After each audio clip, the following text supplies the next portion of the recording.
আৰু বিশেষভাৱে আৰু ময়ো আপোনালোকে চাবচোন যিসকল এই দিব্যাংগ ব্যক্তি যিসকল আছে হয় ক'ৰবাত তেওঁলোকৰ কিছু ক্ষেত্ৰত তেওঁলোকৰ অসুবিধা হৈছে, তেওঁলোকৰ কিছু অভাৱ একদম আমাৰ চিডিপি বাইদেউ আহি আছে, আহক বাইদেউ। তো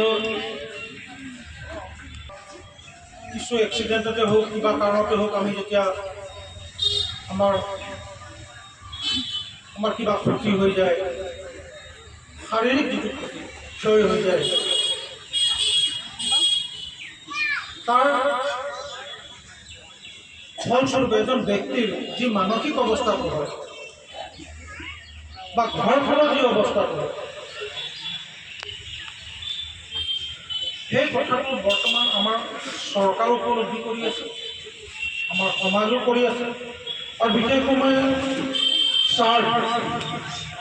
চাৰ্ড NGO মাজবাট অঞ্চলৰ কাৰণে বিশেষভাৱে সক্ষম ব্যক্তিসকলৰ কাৰণে এই NGOটোৱে বিশেষভাৱে তেওঁলোকে গুৰুত্ব দিয়া মই দেখিবলৈ পাইছোঁ। তেওঁলোকৰ NGOটোৱে বিশেষকৈ এই আমাৰ বিশেষ সক্ষম ব্যক্তিসকলৰ কাৰণে কাম কৰি আছে। আৰু মই চাইছোঁ তেওঁলোকৰ NGOৰ জৰিয়তে আমাৰ বহু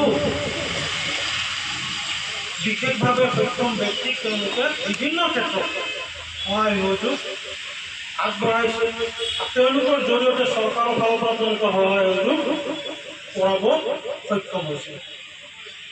আজি আমাৰ মাজত এই NGOটোৰ এটা সময়ৰ সভাপতি তপন শৰ্মা আদি তেওঁ চাকৰি সূত্ৰে চাকৰি কৰি আছে, চিমুৰত কৰি আছে, তেওঁ আজি চাকৰি কৰি আছে। কিন্তু আপোনালোকৰ কাৰণে আদৰ্শ হয়, আমি মন বেয়া কৰিব নালাগে যে মই বিশেষভাৱে সক্ষম হ'লোঁ কাৰণে যে মোৰ সকলো ফালৰ পৰা ৰাস্তা বন্ধ, তেনেকুৱা কথা নহয়। আমাৰ চেষ্টা থাকিব লাগিব, আৰু চেষ্টা যদি আমাৰ থাকে তেতিয়াহ'লে আমাৰ কাৰণে ৰাস্তাও খোলা আছে।